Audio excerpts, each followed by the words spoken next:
Hi guys, welcome back to Quadricast. So for today's video, I will be reviewing this model. So this brand is pretty old and I think they've already discontinued and they did not produce any new models. I think it was like a decade ago that the last time they were producing.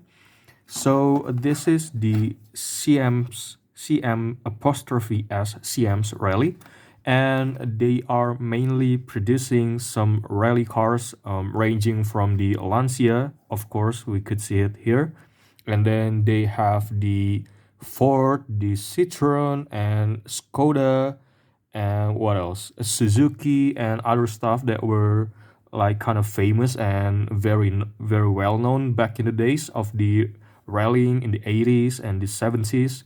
So yeah, they are mainly producing rally cars and including this one. So this is the rally car collection plus the SS11 Lancia. So this box here, this series is mainly, well, it's all about the Lancia models, which we could see later.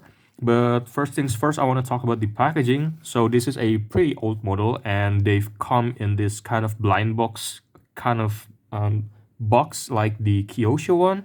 So when you buy this model back in the days, you don't know what you're gonna get, but you already know the models inside. Like you could see the models here, there are 6 models for this series, the SS11, and you will get one of this model inside the box, but it was random because this is a blind box, more like a gachapon in Japan, and you don't know what you're gonna get. But here are the selection of models that they were having for this series. The first one, we got the Lancia Stratos HF 1976 Montecarlo, and then we got the Lancia Stratos Turbo Group 5 1977 Giro d'Italia, and then the third one, Lancia Beta Montecarlo 1981 Watkins Glen, and then we got the Lancia 037 Rally 1984 Tour de Corse, and then the fifth one, Lancia Delta S4 1985 RAC, and the last one is the Lancia Super Delta 1992 Monte Carlo.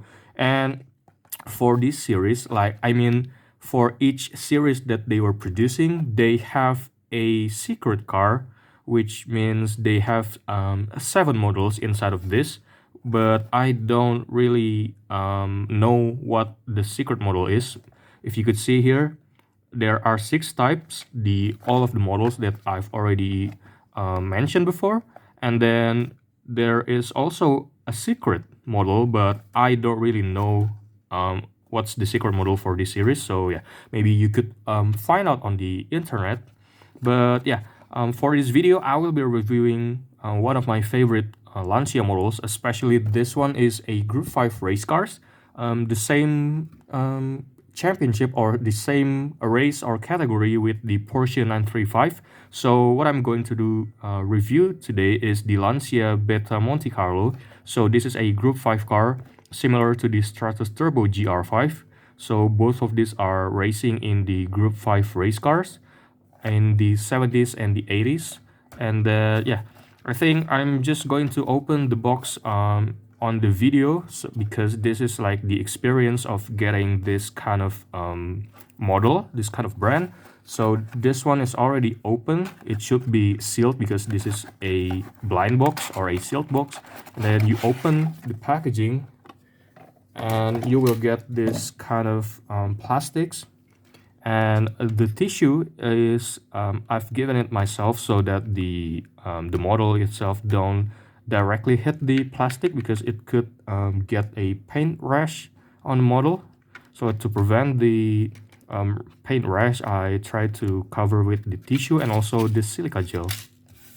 And then for some model, they've also offered or provided the antenna on the top. Like this one, I've already had one here, which is given by my friend. So this is another CMS rally car, and this is the Suzuki Ignis Rally, and I've already put the antenna on the roof of the car, of the model. So this is what it looks like on the antenna. But the Lancia Beta Monte Carlo didn't have the additional antenna, so we won't get one. And this one is from the other models that I have. And then we open the plastics and we remove the tissue, and then we have the model here. So this is what the model looks like outside of the packaging. And first things first, about the base itself, it's a CMS rally base. Like we could see this kind of trapezoid kind of shaped with the model name on the front, Lancia Beta Montecarlo 1981 Watkins Glen, and then we couldn't see any kind of information in other sides, so it's just basically a plain black base. And then the model itself, this is my favorite model, aside from the Porsche 935, because they were all racing in the same category, the Group 5. So the model itself, I think this is also the only brand that produced this model, the Lancia Beta Montecarlo.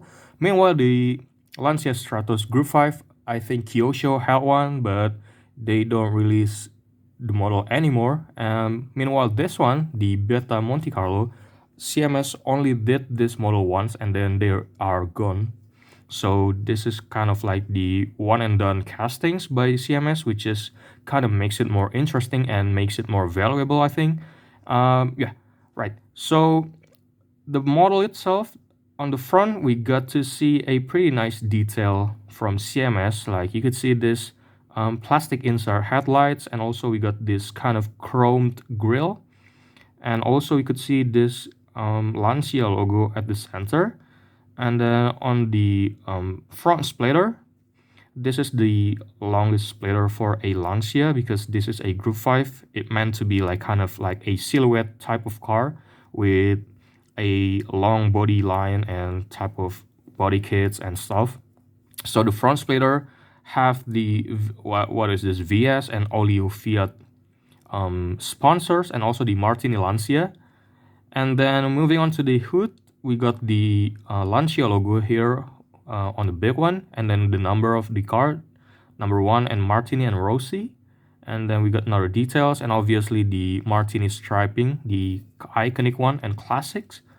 And then moving on to the side, we got the Pininfarina details in here, which unfortunately I get a not so good one on the left side, but on the right side I get a pretty nice one. So this is a Pininfarina logo. And then moving on to the other sponsors right here on the front fender, we got the Sabel, the Campagnolo, Bilstein, Magneti Marelli, Collodi. I don't really know what the other brand is or sponsors. And then we got the Martini Rossi, the GT, and then the strapping of the Kalsonic, what did I say? Kalsonic, the Martini continues to the back of the car. And then we could see this kind of weird shape side mirrors for both sides, which is kind of weird looking. And then we got another model race car number, the number 1. And then we got another Pininfarina name on the rear fender. We got the Martini Rossi. And we got another detail right here for the spoiler, another Lancia logo. And moving on to the back side, here, it pretty much kind of like the Porsche 935 with this kind of open engine details on the back with this center mounted exhaust pipes, which is kind of interesting. And then we could see pretty decent details considering its age, with this kind of engine details with these bars and what else. You could see it for yourself. This I don't really know what kind of details is this apart from this exhaust pipes. And then we could see the taillights itself is a plastic parts, even though is this kind of small parts. Yeah, I think they did it pretty good about the plastic taillights in this small. And then the Martini Lancia sponsors. And then the other side, it's pretty much the same one as the other, so I don't want to talk about that more. And then we got to see another Martini Lancia details sponsor and Martini and Rossi. on the spoiler, and then we could see a little bit of a chrome or silver details for the engine parts inside of the rear compartment of the car. It's not really looking like an engine, but still kind of have a nice details inside. And then what else? The interior itself is pretty much a plain black plastics, so nothing to see much. And then for the wheels, I think the wheels itself is a Campagnolo because Campagnolo is a wheel brand. So I assume that this is a Campagnolo, but it's not really as detailed as you expected. But you could still see the center lock or the center lock wheels at the center, which is really nice. But the wheels itself is not really detailed because first things first, it's just a plain black plastics with no details. And then you couldn't see inside the wheels because this one is kind of like closed. They don't have a hold spoke, something like that. And then the wheels itself, it's pretty thick and it has a different sizes for both front and the rear.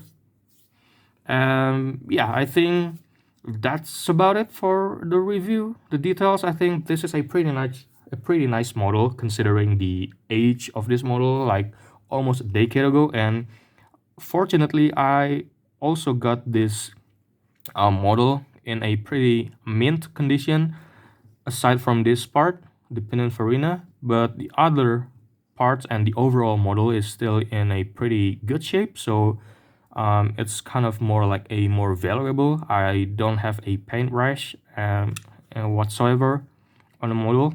I could still see that. Still smooth surface. So yeah, I think that's it about the video and the model. And thank you guys for watching. I'll see you guys on the next video.